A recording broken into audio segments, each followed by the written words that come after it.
ছোট্ট শিশুটি খোলা উঠানের এক কোণে ঝুলানো দড়ি বস্তার দোলনায় দুলছে। নরম কোমল শরীরটা দোলনার বুকে আরাম করে হেলান দিয়ে আছে।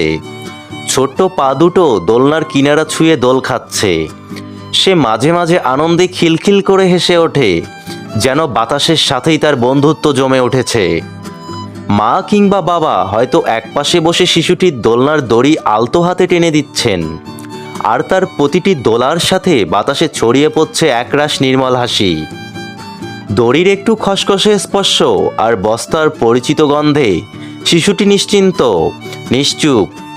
উপরে নীল আকাশে সাদা মেঘ ভেসে যাচ্ছে, আর গাছের পাতারা হালকা দুলে যেন শিশুটির আনন্দের সাথে তাল মেলাচ্ছে।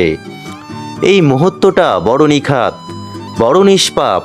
শিশুটির দোল খাওয়া দেখে মনে হয় শৈশবের আনন্দ বুঝি এমনই এক টুকরো বস্তার দোলনায় দুলে ওঠা মুক্ত বাতাসের গান।